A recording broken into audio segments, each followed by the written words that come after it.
মধ্যপ্রাচ্যের আকাশে এখন যুদ্ধ বিমানের গর্জন দৈনন্দিন জীবনের অংশ হয়ে দাঁড়িয়েছে। আরব ভূখণ্ডের আনাচে কানাচে কিছুক্ষণ পরপরই শোনা যাচ্ছে বিস্ফোরণের প্রতিধ্বনি।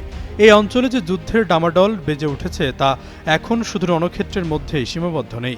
একটি সামরিক সংঘাত দ্রুত একটি বিশাল ভূ রাজনৈতিক ও অর্থনৈতিক সংকটে রূপ নিচ্ছে।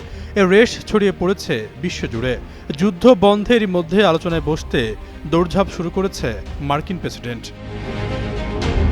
মধ্যপ্রাচ্যে চলমান যুদ্ধ বন্ধে কূটনৈতিক প্রচেষ্টার অংশ হিসাবে যুক্তরাষ্ট্র ও ইরানের প্রতিনিধিরা একটি সরাসরি বৈঠকের প্রস্তুতি নিচ্ছে বলে জানিয়েছেন জার্মানির পররাষ্ট্রমন্ত্রী ইয়োহান ওয়াডেফুল। পাকিস্তানে এই বৈঠক অনুষ্ঠিত হতে পারে বলে জানান তিনি। শুক্রবার রাষ্ট্রীয় সম্প্রচার মাধ্যমকে দেওয়া এক সাক্ষাৎকারে জার্মান পররাষ্ট্রমন্ত্রী এ তথ্য জানান। ওয়াডেফুল বলেন, তেহরান ও ওয়াশিংটন ইতিমধ্যে পরোক্ষ যোগাযোগ করছে এবং এখন সরাসরি আলোচনার প্রস্তুতি নিচ্ছে। তার বিশ্বাস বৈঠকটি খুব শীঘ্রই পাকিস্তানে অনুষ্ঠিত হবে। তিনি আরও বলেন, তৃতীয় পক্ষের মাধ্যমে ইতিমধ্যে লিখিতভাবে বৈঠকের প্রাথমিক অবস্থান বিনিময় করা হয়েছে।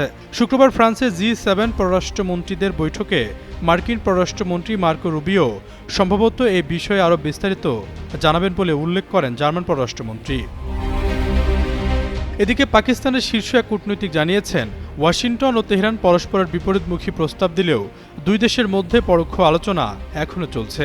এর আগে ইসলামাবাদের ঊর্ধ্বতন কর্মকর্তারা এএফপিকে জানিয়েছিলেন, চলমান যুদ্ধে ইতি টানার জন্য যুক্তরাষ্ট্র 15 দফা প্রস্তাব পাকিস্তানের মাধ্যমে তেহরানে পাঠানো হয়েছে।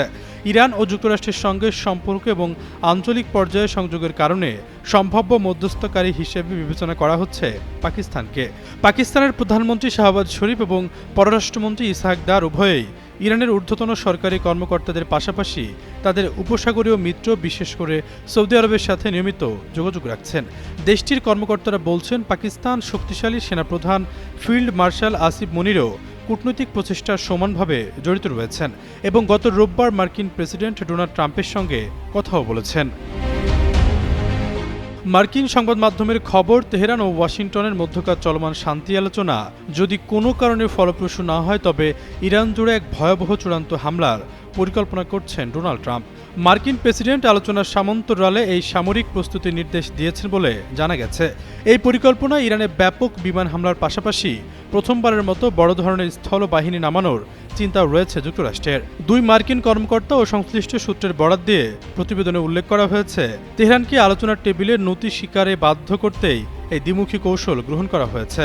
পেন্টাগনের সম্ভাব্য হামলার তালিকা খার, লারাক এবং আবু মুসার মতো কৌশলগতভাবে অত্যন্ত গুরুত্বপূর্ণ দ্বীপগুলো রয়েছে। এছাড়াও হরমুজ প্রণালীর পূর্ব দিকে ইরানি তেলবাহী জাহাজে কঠোর অবরোধ আরোপের পরিকল্পনাও রয়েছে মার্কিন প্রশাসনের। আশরাফুল ইসলাম, যুগান্ত নিউজ।